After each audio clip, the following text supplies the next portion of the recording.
Summer came in hard this year. In the space of a few days, parts of east central Alberta got more rain than they'd seen in a long time.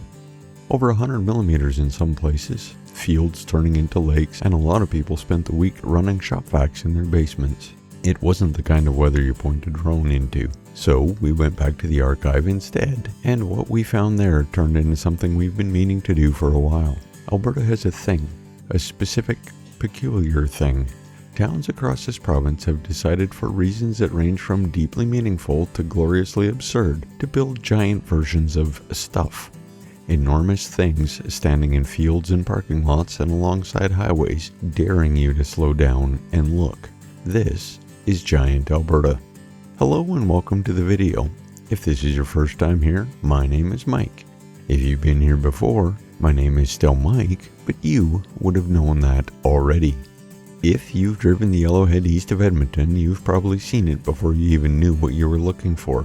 There, on the edge of Mundare, standing about 15 meters tall, is a giant Ukrainian sausage. Yes, a sausage. Mundare has been home to Stanichi's Meat Processing since 1959, a family business that built a reputation across the province for the Ukrainian garlic sausage. The monument went up in 2001 and it weighs somewhere around 8 tons. It is not subtle, but it's not trying to be. What it is honest. This town makes good sausage, and they decided the best way to say it was build the largest one in the world and put it where everyone driving through could see it. About 30 kilometers further east, Vegreville has been solving a different kind of problem. In 1974, the RCMP's K Division was celebrating its centennial. The town of Vegreville, sitting at the heart of one of the largest Ukrainian-Canadian communities in the country, decided to mark the occasion with something that reflected both the police presence and the cultural identity of the region. What they came up with was a pasanka, a Ukrainian Easter egg, rendered in aluminum and standing nearly 10 meters tall, assembled from 524 star-shaped pieces, 2,208 equilateral triangles, and 6,978 fasteners. The engineering behind it is genuinely remarkable.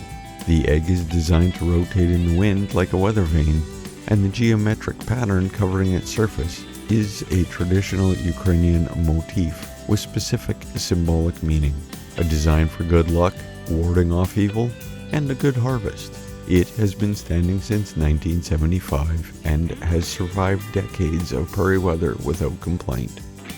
Head north from Vegreville and a little bit west, you'll find Andrew, a quiet town that made a decision sometime in the 90s to celebrate what the area is known for, ducks, specifically mallards. The Andrew area sits in some of the finest waterfowl habitat in Alberta. The wetlands and sloughs around here have drawn hunters and naturalists for generations. So when the town decided it needed a landmark, the choice wasn't hard. The mallard itself stands about 7 meters tall, a drake in full breeding plumage, frozen mid-stride. When we were there, the fields around it were white with snow and the sky flat and gray, but the bird stood out against all of it like it had always been there and wasn't going anywhere. It probably won't be. Some of these things have a way of becoming permanent. 3 different towns, 3 different reasons to build something too big for the space it occupies. A sausage, an egg, and a duck. And that's just the beginning. Giant Alberta is going to take us across the province, one improbable landmark at a time.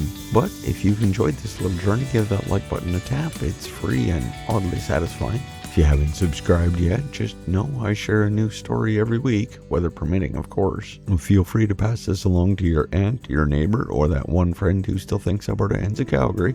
They need this more than they know. If you'd like to chip in and help keep the drone batteries charged and the gas tank filled, there is a Ko-fi link in the description. And you can find gradient imaging on Facebook, Instagram, and TikTok because apparently I'm not busy enough. But until next week, drive safe, wave at strangers, and take the scenic route.